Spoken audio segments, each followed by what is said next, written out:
Um dos países que mais vem surpreendendo aqui no continente americano é El Salvador. E eu já fiz um vídeo sobre esse país falando de como os fora da lei são tratados por lá.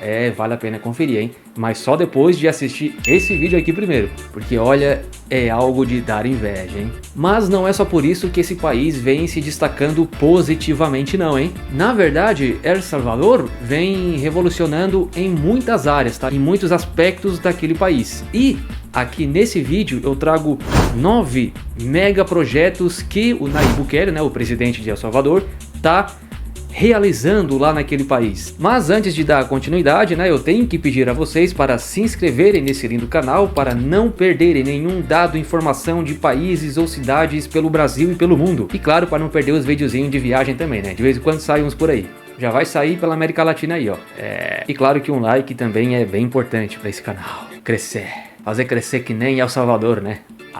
Agora sim, dá só uma olhada aí. E a ordem é aleatória, tá? Não é nada de o maior para o menor, o que vale mais para o que vale menos, ou o que vale menos para o que vale mais. Não, são apenas os megas projetos, né? São os 9 megaprojetos que eu escolhi e coloquei nessa ordem que vai aparecer aí ao acaso. Se tu tiver toque ou alguma coisa assim, não se preocupa que não vai aparecer nada que vai te deixar nervoso, tá? Eu juro. Vamos começar então pelo Tren del Pacífico, ou o Trem do Pacífico. Nossa, que difícil essa tradução, né? A cúpula da União Europeia e a comunidade dos estados latinos-americanos e caribenhos se reuniram em Bruxelas, na Bélgica, fizeram uma grande reunião onde outorgaram a El Salvador um financiamento de 450 milhões de dólares. Ou para eles liberar isso tudo aí, quer dizer que o negócio tá indo bem lá, né? Ou o Bukele tem muita lábia, ou eles estão vendo que o país tem algum futuro. Desses 450 milhões de dólares, 150 milhões vão para esse Trem del Pacífico. A espanhol aqui tá de vento em popa, né? E olha só, hein? Uma empresa francesa, uma italiana e uma mexicana já manifestaram interesse de fazer parte desse projeto lá em El Salvador, hein? Olha só. E esse trem aí não vai ligar só algumas cidades do país não, né? Como a gente tem aqui no Brasil, né? Que liga, por exemplo, o metrô de São Paulo vai ligar São Paulo e as cidades ao redor, né? Rio de Janeiro e as cidades ao redor, né? Não. Esse trem aí, que na verdade não é o metrô, né? Mas é um trem, vai ligar o país de ponta a ponta. Ou seja, é um trem que vai dar uma mobilidade muito grande para os salvadorenhos. Mas não para por aí, né? Porque a ideia deles é fazer com que esse trem faça conexões com os países vizinhos. E isso vai fazer com que a economia, né, daquele país e de algumas comunidades que moram ali nas fronteiras se intensifique. Olha só que ideia genial, né? Então isso quer dizer que eles não pensam só a pequenos e médios prazos, né? Como acontece com os nossos políticos aqui, né? Que querem fazer uma obra que fique pronta no seu governo, não importa a qualidade, só para aquele governo ali receber todos os créditos, né?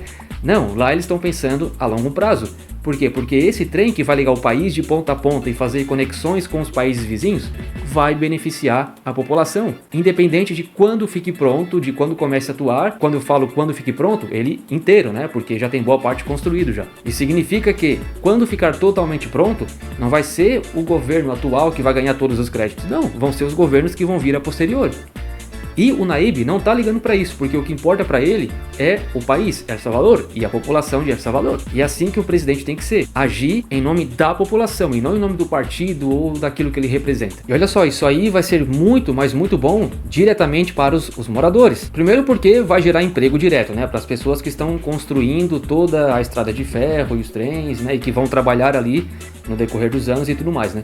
Segundo, que gera empregos indiretos, porque existe toda uma logística, né, para fazer com que aquilo saia do lugar, né, para fazer com que a construção ocorra normalmente. E em terceiro lugar é que onde há, né, as inovações, né, onde tem fluxo de pessoas e aonde vem a modernidade, é onde as pequenas e médias empresas começam a desenvolver os seus negócios. Ou seja, nesse sentido é que alguém pode ver que ali por onde passa o trem pode ser um bom negócio ele ter o negócio dele ali para deslanchar, porque muita gente vai começar a passar por ali.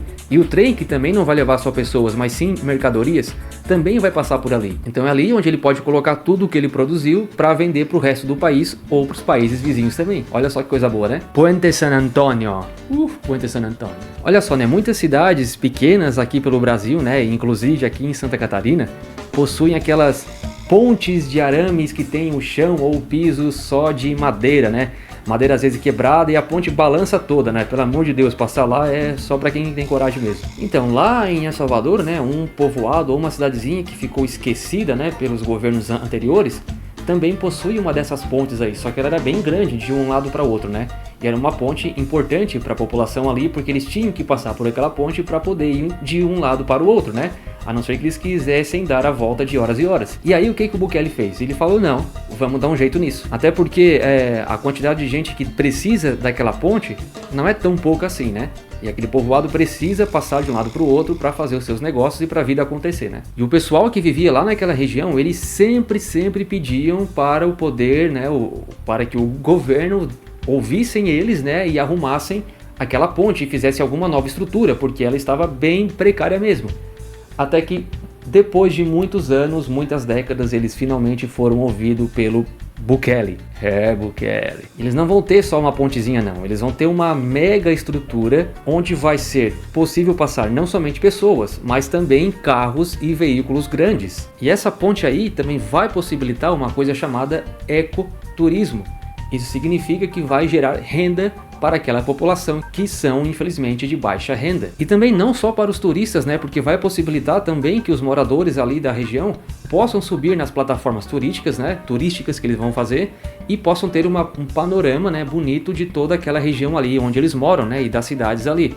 Então vai ser interessante tanto para o turista quanto para quem mora ali. Agora esse próximo é para quem gosta de futebol. Estádio Nacional, ou o Estádio Nacional. Olha só, gente, como vai ficar esse estádio aí. Olha, por mais que El Salvador não tenha uma grande projeção, né? Não tem, na verdade, nem tem uma projeção internacional no futebol, eles são tão aficionados pelo futebol quanto os brasileiros. O futebol, ou ballon-pied, como costumam dizer para lá, também é um esporte nacional. Então aí, né, justamente por causa disso e também para receber os Jogos Pan-Americanos lá, e o Bukele mandou construir esse estádio que mais parece um coliseu com uma estrutura moderna. E esse estádio aí tem uma capacidade para 50 mil pessoas. Ah, mas agora alguém deve estar pensando, pô, o Maracanã tem para mais 100 mil, os estádios no Brasil, tem muitos estádios aqui no Brasil que tem a capacidade para botar mais gente do que o Estádio Nacional de El Salvador.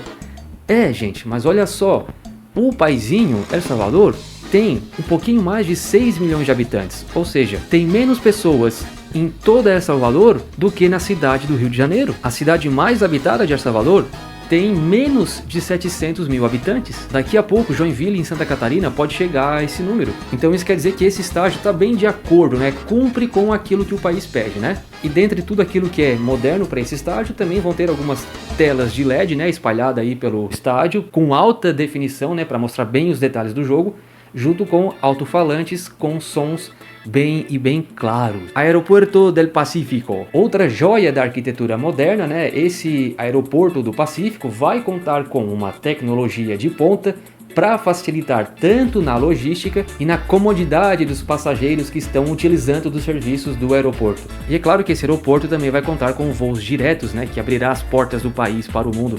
Gente, quando eu falo em voo direto, isso na verdade é muito positivo, porque às vezes se o sujeito quer pegar o avião, né, aqui do Brasil para visitar algum país, ele vai ter que fazer uma escala lá longe para depois voltar, dando horas e horas de viagem, né, de uma viagem que se fosse direto, dariam 2 ou 3 horas. A ideia é que esse aeroporto seja a porta de entrada para turismo dentro do país, né, trazendo muitos dólares para os salvadorenhos. E além dos empregos, né, que o próprio turismo gera, que não são poucos, o próprio aeroporto também vai gerar centenas e centenas de empregos diretos, sem contar com aqueles indiretos que também gera, né? Somente no primeiro ano de funcionamento, a estimativa é que o aeroporto gere 4.700 empregos e ao longo de 10 anos é que chegue a 10 mil empregos. Uau! O intuito de construir, né, um aeroporto na região oriental do país é para desenvolver o turismo daquela região e gerar renda para aquela região. Outra obra, o Bypass de San Miguel, que nada mais é do que um desvio de rota da importantíssima rodovia Pan-Americana. Na verdade, essa rodovia aí corta praticamente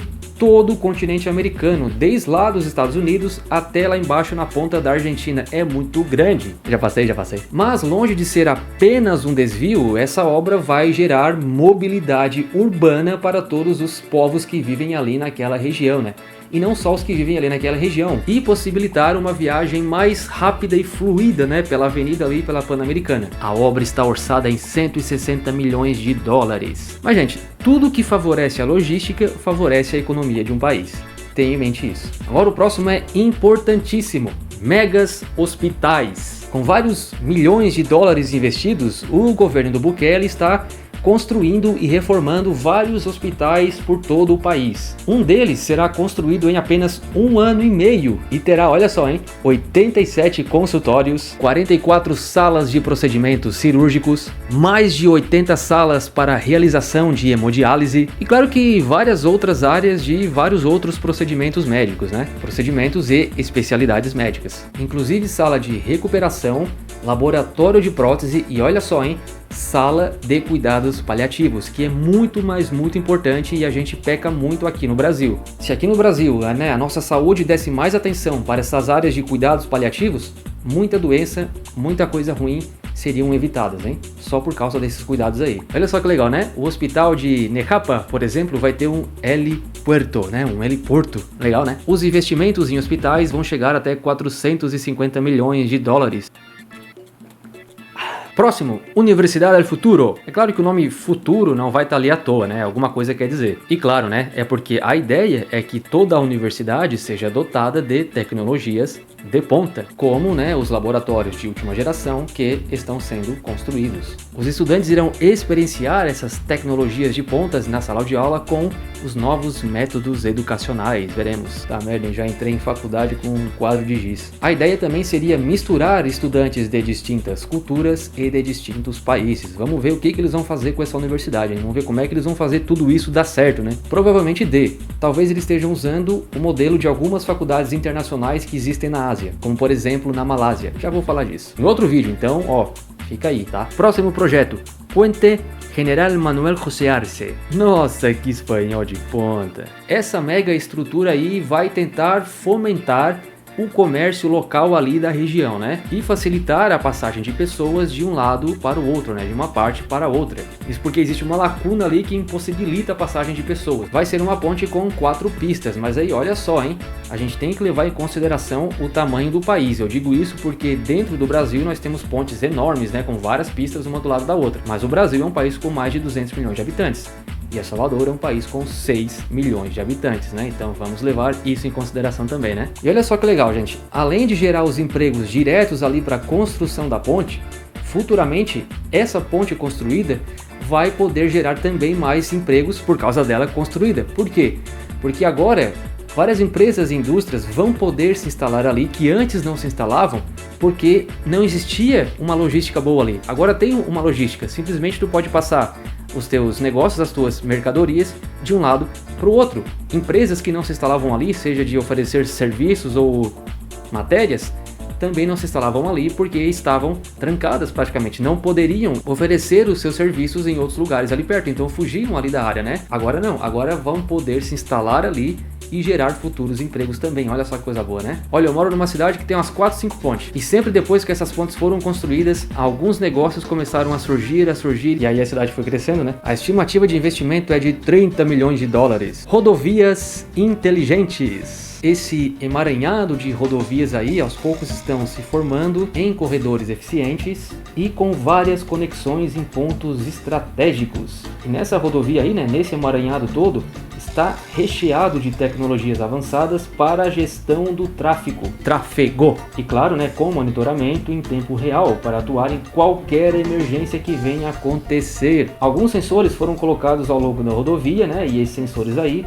informam o clima, a condição do tráfego e até a qualidade do ar. Em algumas partes da via ainda existem carregadores de carros elétricos, fazendo com que os condutores, né, desses veículos não precisem parar em um posto, né, para carregar a energia, ou não fiquem sem energia no meio de uma viagem, né? Olha só. Além também de umas iluminações inteligentes pela autopista, né? O investimento total é de 750 milhões de dólares. Agora que eles não estão roubando, né? Que não tem a corrupção que tanto tinha em El Salvador, eles estão conseguindo fazer tudo isso, né? Bom, e como brinde, né, para fechar esse vídeo, apesar de não ser um mega projeto, é um projeto plausível e merece ser mostrado aqui também. Em El Salvador, eles também estão levando adiante adiante, né, um projeto chamado Mi Nueva Escuela, ou A Minha Nova Escola, que bonitinho, né? Do qual a meta para 2023, olha só, hein, apenas para 2023, é reformar e melhorar 500 escolas e centros educacionais. Aprende, Brasil! Vocês sabem quem estão trabalhando nisso? Os detentos, pois é, eles têm que pagar